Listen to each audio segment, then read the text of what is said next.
Alright, it's time for mail call. Receive a shop card from Rob, Time Machines. I like the 57 Chevy and the neon sign. Rob builds a lot of cars, and it's in the period that I like. A lot of muscle cars, I think some racing NASCARs as well. But go check out Rob at Time Machines Scale Models. Very beautiful 57. Next, I got a card from John over at Mighty JJK Models. And I kid with him, I think we like the same diversity in scale model kits and very similar layouts of our cards. But he's got the whole, let me get rid of that glare. He's got the whole line of Blue Angels and the Air Force Thunderbirds. It's got a submarine here. I'm not that familiar with submarines. It's got like a lunar module or a moon capsule. He's got the Mustang D and the Mustang B version. Spirit of St. Louis, Lindbergh. That looks like either 71 or 72 Ford LTD, because it's got the bull nose. It's not a flush. That looks like an early warning. Is it Hawkeye EC3 or something? With the radar on top, and what looks to be the Hornet, the USS Hornet with the B-25s, the Doolittle raid on top. I think on my card I have the Essex class, but that is a Hornet, I believe. So go check out John over at Mighty JJK Models. He does a full diversity of different types of models, which is really great. Next, I got Rambler 69. Old Tom. His updated card. Yeah, that's much better. Shut off one of my lights. He's got a Ford Roadster and a Mercedes-Benz race car. I said green I haven't really seen that much, but he's got that demonic clown, which reminds me, if you gamers are familiar with Twisted Metal, I don't know if it reminds me of Calypso, but Twisted Metal, one of the cars you can choose was a clown or an ice cream truck, I believe. So very nice card. Tom, a pillar and anchor in the modeling community. Always watches and comments on my videos. Thanks a lot, Tom. And I also received from Papa Dan, I was a recipient of one of his giveaways. Got the sticker, but also his coaster. The coaster is very high quality. It's not those disposable cardboard ones you get in the bar. It's corkwood with a waterproof or water resistant top, shiny top. So it's gonna last a long time. So I've used it once or twice already. Very good. So thanks a lot, Papa Dan. I'll include everyone's link to the channel in my description. And of course, thanks again for the motivating words in the back of everyone's card. Alright, so the paint is, I finished spray painting it. So the way I did it was I mostly attach all the parts to the plane, so I can do it all at once, with the exception of these parts, which are the landing gear doors and flaps, because if they're going to be glued in the open position, they're going to be really close to the plane fuselage, and I wouldn't be able to get in between with the spray can. So the doors I left off, and the fuel tanks, I have to spray the bottom gray and the top camo. So I decided to do them separately. So the two fuel tanks and all the doors that are going to be really close to the fuselage, I kept it off the plane. But for the most part, I sprayed it as one unit. I started off with the primer. It's in flat gray. So I sprayed the whole plane in gray, and I used the gray primer for the bottom, which worked out. So the bottom is gray primer. The whole plane was sprayed in gray. Then afterwards, I started from light and worked myself up to dark. So then I sprayed the top in this nutmeg satin, which is basically brown. So I sprayed only the top. So when I sprayed it, I only sprayed from a top angle. Thus, I left that line of separation between the top and the bottom. So using a spray can, I only sprayed from a high angle, cover the top in brown, then I covered it with this moss green satin, which is the lighter green. Then I used this satin Italian olive, and that's the dark green, like this portion, and you can tell this portion is dark green. Then afterwards I covered the whole thing in matte clear. Now, primer and brown I sprayed straight from the can. The two camo patterns with the greens, I use a piece of cardboard and I cut different patterns. Some are wide, some are narrow.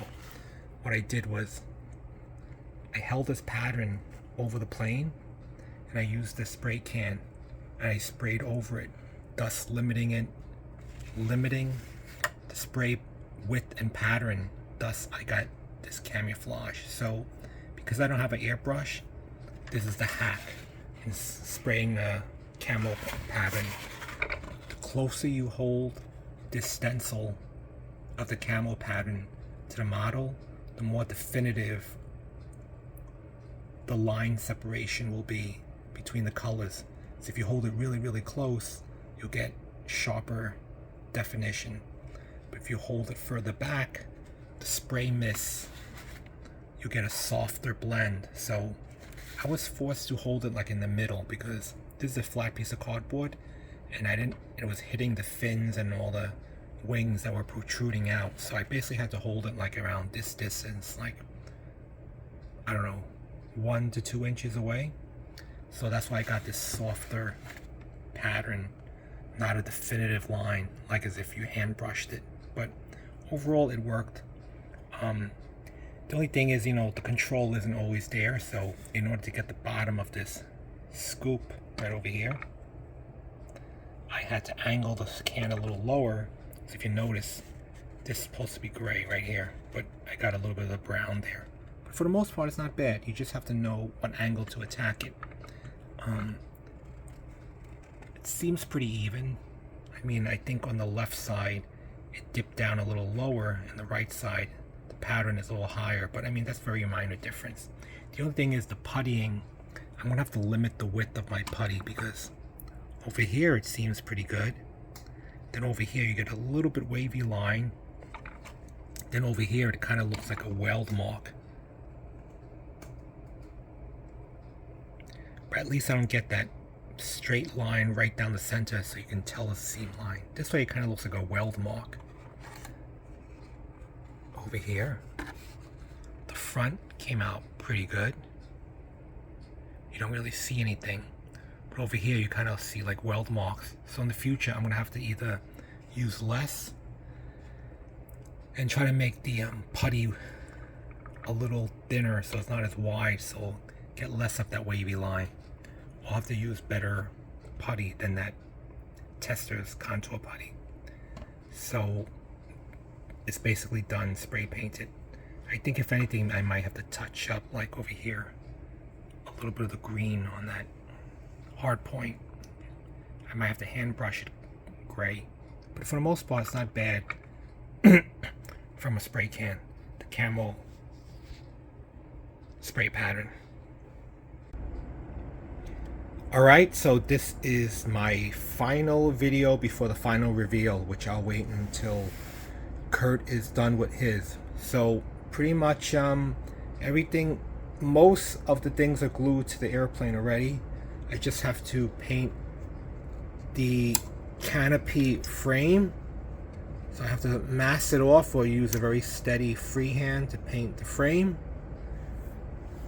Extended fuel tanks, all the bombs, pilot, nose cone. I'm gonna have to put a little bit of weight on this cone because it's getting a little heavy in the back. For some reason this plane, if you take a look, the back is fatter than the front, which I find a little unusual. Usually it's tapered off on the two ends. Then I have to put the decals, do the detail panels, all these vent holes, and then black wash the whole thing, weather it. So that's what's left, but it's 85 to 90% done. Alright, next we have diecast review of my Hot Wheels and one Matchbox. The category is airplanes, which is a category I don't really see all the time, but they did have it at one time and I picked it up. I don't know whether they still have them currently, but this cast happens to be the same, just different coloring or paint job on them. They do kind of remind me of a combination of a Spitfire and a P-51 Mustang D that you might see in a Red Bull Racing, or what you might see in a current day air race. So they have the extended or exaggerated engine, spinning props, and the landing gear that does roll, but it's not something you can push down the track, so I don't think it was as popular as the cars, but they did have it at one time and I picked it up. I don't know whether they still continue issuing airplanes, but nice coloring with the checkerboard design, and these two are in an olive green color. So let's just take a quick look at what does this one say. Oh, Mad Props 2004. This is probably the same. Looks like the same airplane. I didn't actively search for these Hot Wheels, but sometimes they are included in a pack, like a 10 pack or a 50 pack, and then if I think they're pretty cool. So there's also Mad Props 2004, but just different finish. Oh, that's interesting. So this Mad Props is 1D. This one, the Mad, is 2 Ds, and of course with the more racing stripes. So that's 3 of the same cast, and then I also have this one with a pusher motor, but what's interesting is it has an invisible skin so you can see through with the engine. And again, the wheels aren't really meant to be pushed down a track, but just interesting poison arrow. And then lastly, I was going to do one with just Batman related stuff, but since I'm a little short in airplanes, this one kind of counts as an air vehicle. I like it because it looks like a naval aircraft. Everything extends out, and then the props open up like that. And of course, who doesn't like Batman? This is a Matchbox, actually.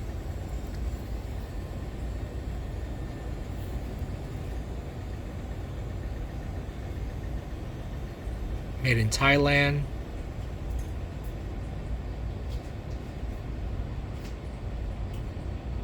Mission helicopter.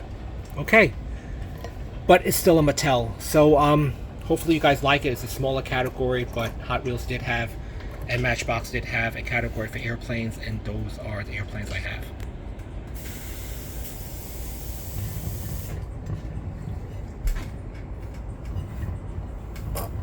Kind of reminds me of the helicopter used in that movie with Roy Scheider, called Blue Thunder, I think it was called.